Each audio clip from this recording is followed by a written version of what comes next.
Michael told me that they were going to murder him. He was afraid. He was afraid for his life. The people that were involved in his life, the people that were controlling him. Latoya Jackson knew Michael in a way almost nobody else ever could.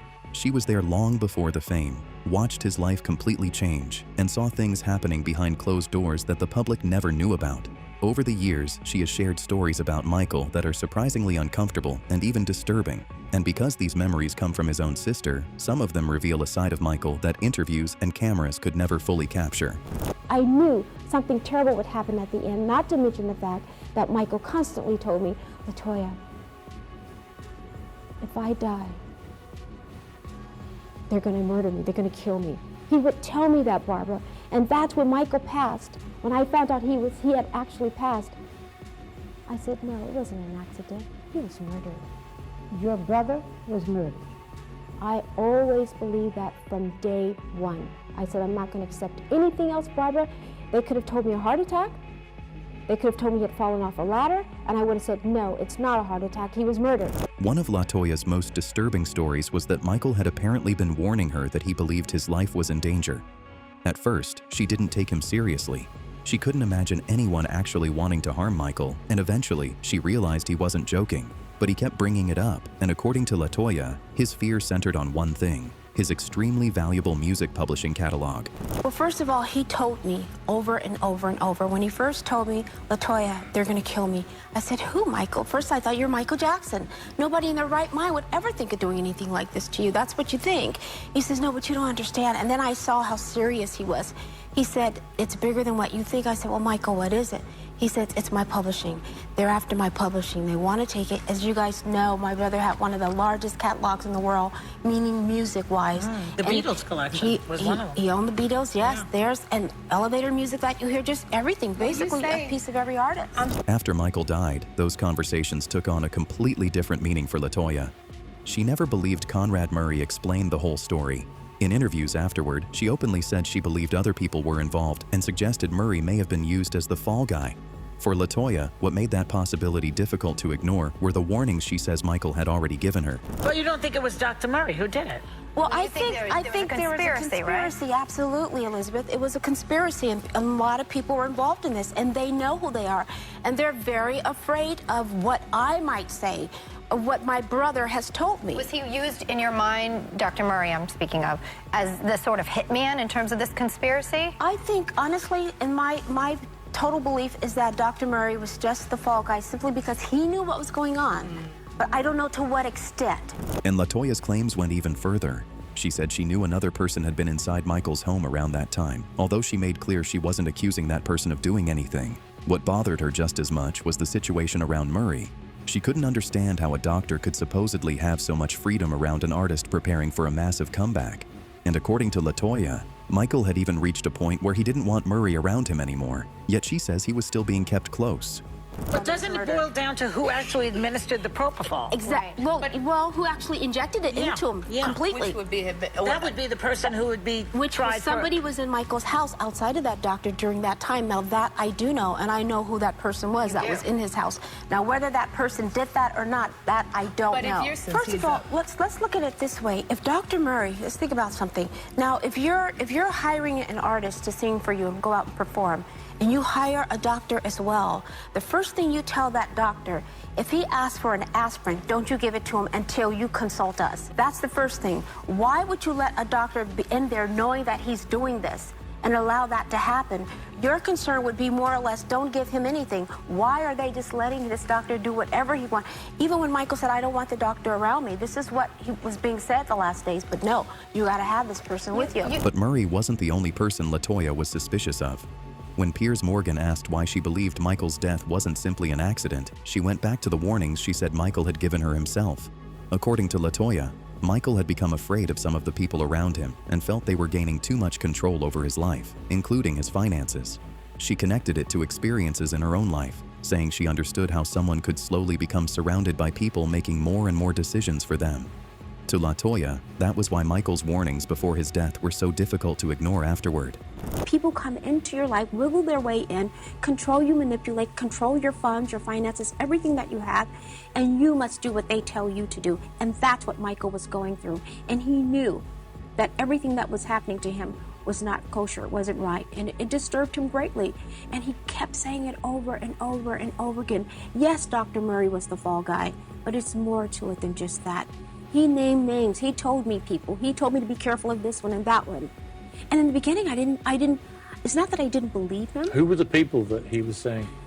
People that surrounded themselves around him, people that worked with him, people that were with him the last days. Any specific names? Michael wasn't capable of doing these shows that he was supposed to do. Michael only agreed to do 10, and it's because they had him on such a tight rope. And Latoya wasn't the only person who remembered Michael being under enormous pressure. His former bodyguard, Bill Whitfield, saw how many people wanted access to Michael and how much stress surrounded him. Bill has never claimed to know exactly what happened the night Michael died, but when asked what he thought contributed to it, he didn't believe everything could be blamed on just one person. When people ask me what do I think killed him, I tell them stress certainly played its role. He was going through so much.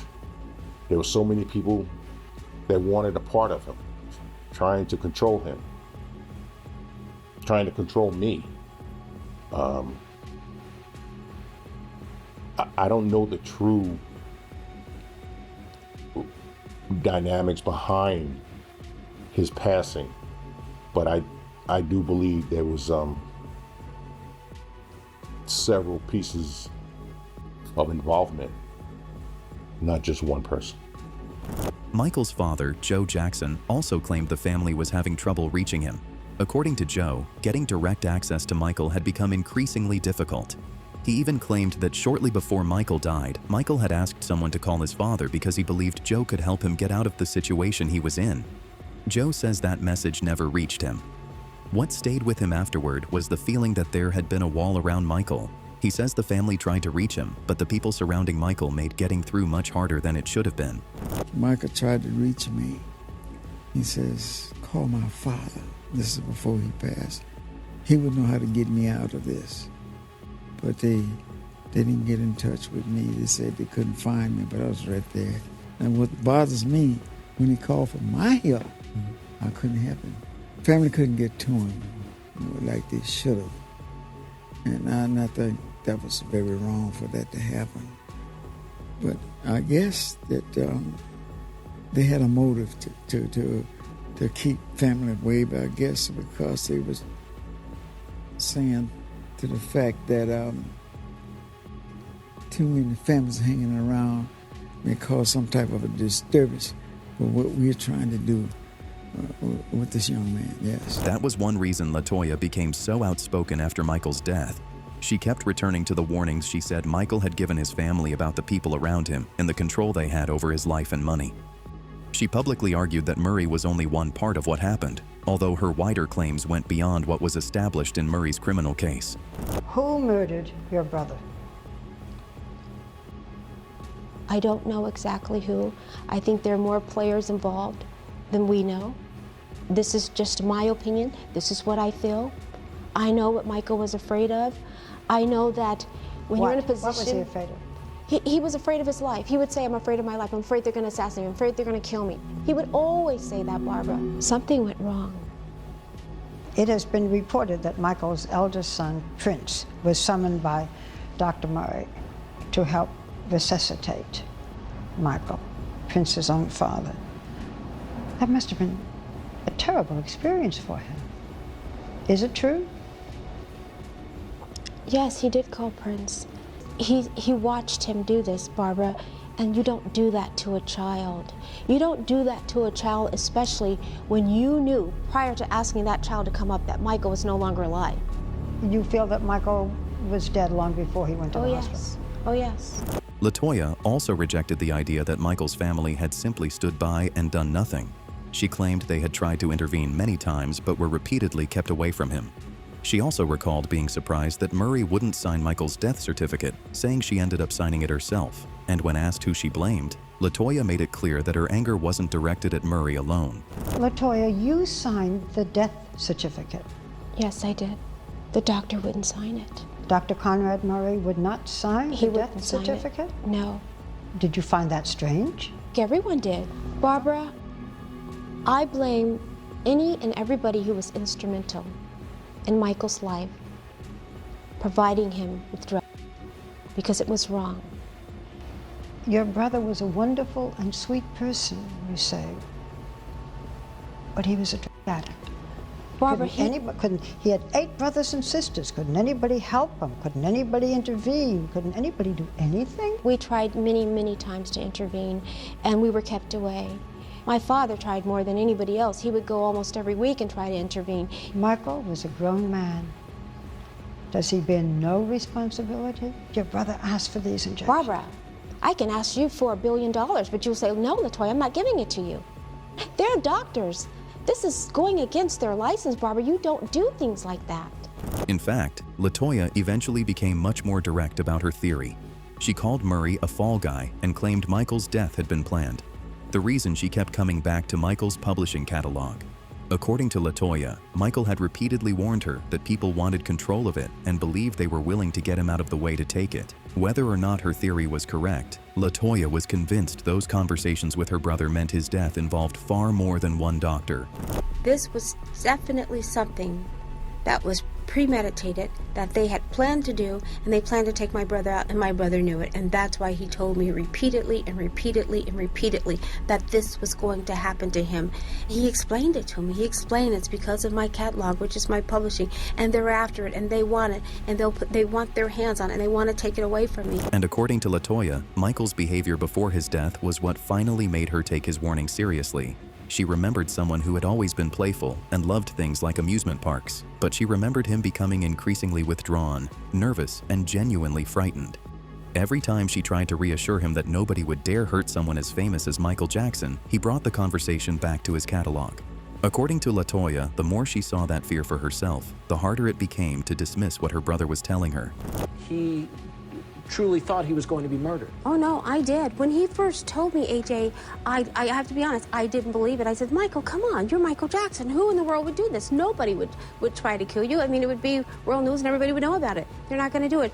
But he was so passionate and adamant about it and says, you don't understand. It's all about my catalog. This is what they want, and this is what they're going to do. And he was terrified. He was a very happy-go-lucky person. He loved amusement parks and the whole bit, but I saw him just get withdrawn and nervous all the time. He says, you don't understand, this is very serious, this is a very serious matter. And it was.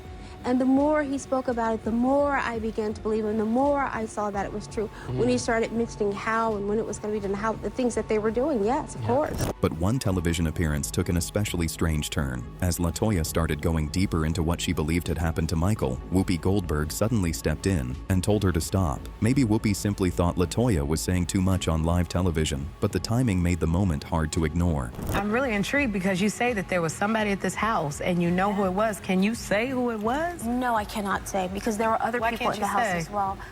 Because I prefer not to at the moment, but I will say this, I would love to have a one-on-one with several people.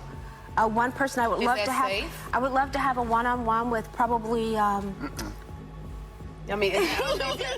Joe Jackson had questions of his own, especially about the money surrounding Conrad Murray. Joe argued that Michael wasn't personally paying Murray or buying the propofol being used, which left him with an obvious question. Who was? For Joe, finding out who was financing everything was another part of Michael's final months that needed an answer. Sometime in these deals like this, there's others are involved.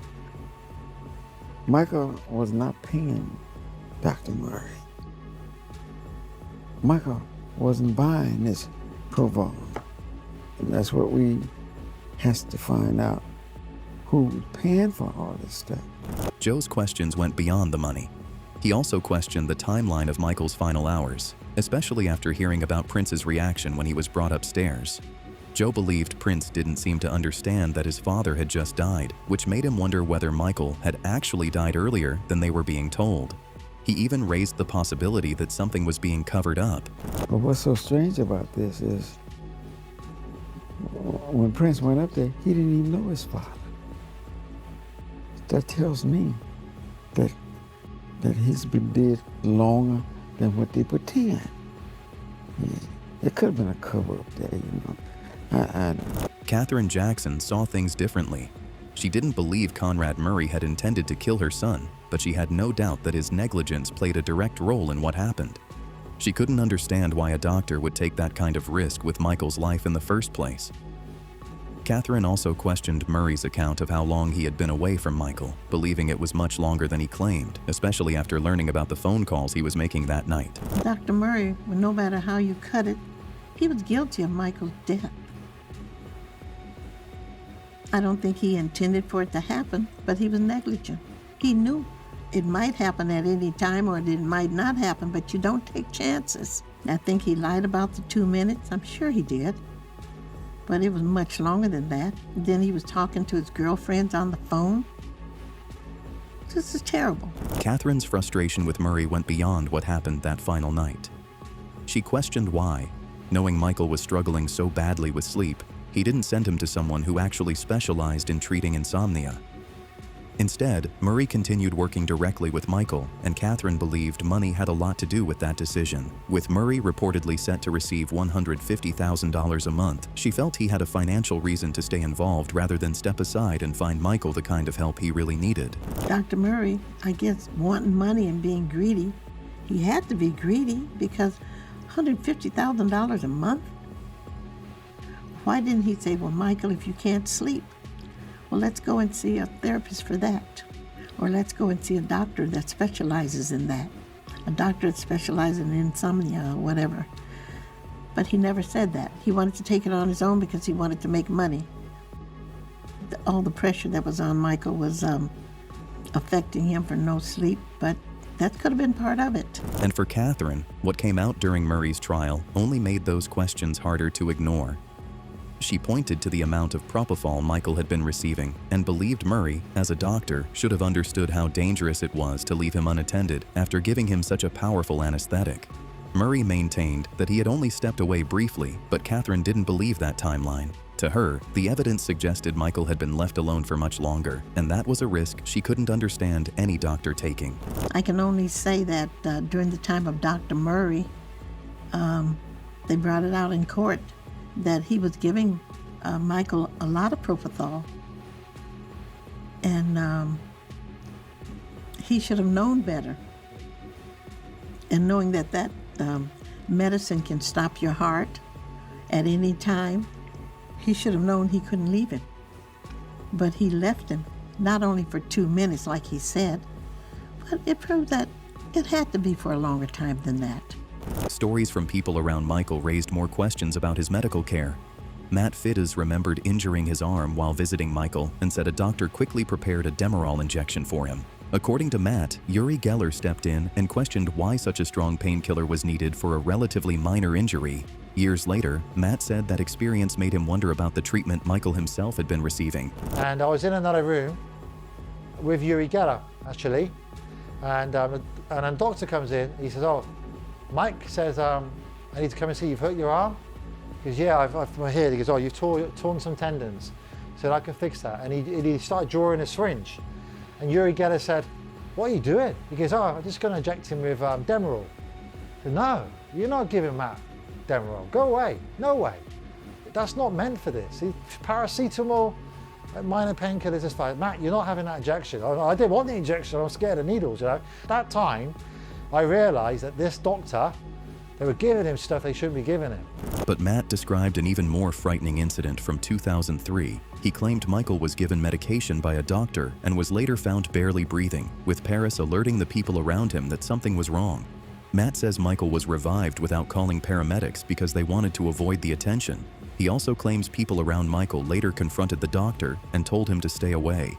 We managed to get rid of that guy. Michael nearly died on us in 2003 in the States, in America. And unknown to me, but one of the entourage is very clever. So in America, I understand if you're a doctor in one state, doesn't mean necessarily you can administer drugs in another state. You need a license, there's different laws. And he administered this medication to Michael Jackson, and Michael was barely breathing, and Paris, his daughter, brought it to our attention. And they ran to him, revived him, and he didn't want paramedics to come because it'd be worldwide news. And we managed to say to that doctor, if we ever see you with Michael ever again, if you ever call Michael ever again, we will tell the authorities in the States what you did, you'll lose your license, you'll go to jail. We never heard from that doctor ever again. Jermaine's suspicions about Conrad Murray actually started before he even knew who Murray was. At the hospital on the day Michael died, Jermaine noticed a man sitting near the family whose behavior immediately made him uncomfortable. He later learned that man was Murray. And as Jermaine learned more about Michael's final hours, he began asking bigger questions about who had been inside the house, who had come and gone, and what happened to the property's surveillance footage. I didn't know who he was, but I said, something strange about this guy. He's acting strange. I had formed that opinion before I found out who he was. And when you say strange, do you mean his behavior? Suspicious? Did he look guilty? How he was Did he acting. look concerned? Everything, all of the above, and it was just something that just wasn't right. It just wasn't normal. I found out, yeah, that he was with Michael. He was there, but see, this is a strange case because this is treated as a homicide, and the LAPD, who did their investigation, and then there's the whereabouts of who came in and out the house. Those tapes are erased, and so we really don't know. There's a lot of questions. That's Which tapes were erased? The surveillance tapes. They've all gone? Well, some of the tapes were erased to the whereabouts of who were coming in and out during the time. For Jermaine, another painful question was why nobody stepped in sooner if Michael was clearly struggling. Michael trusted the people around him, and Jermaine couldn't understand how anyone could see his condition and still fail to get him proper help. He rejected the idea that standing back could be called tough love. To him, if someone could see Michael wasn't well, they should have done something. What Michael would have thought of this, he wouldn't have never ever thought that someone that he trusted would take his life. He would have never ever thought that people around him would not care or have the human decency to care about him during a time when he was very ill and asking for help, and them turning their head and tough love. What do you mean tough love? If someone is not feeling well, you should be concerned. What happened to us as just human beings caring about people? It doesn't have to be someone who you're working with, someone who, you know, just a normal person off the street. You see someone help. Human instincts tell you you're supposed to at least care and try to do something. But in this case, it's really sad. And these are the questions that we want answers to. And even after Murray was convicted, Jermaine still didn't believe all of the family's questions had been answered. He described Murray as just one finger connected to a much bigger hand, making it clear that he believed other people were involved in the wider circumstances around Michael's death. For Jermaine, Murray's conviction settled the criminal case against one man, but it didn't explain everything he wanted to know. He's a finger to a bigger hand, and there's more involved. But to be charged with involuntary manslaughter for being involved with my brother's passing. If you want to see more stories like this, don't forget to like the video and subscribe to the channel. Thanks for watching.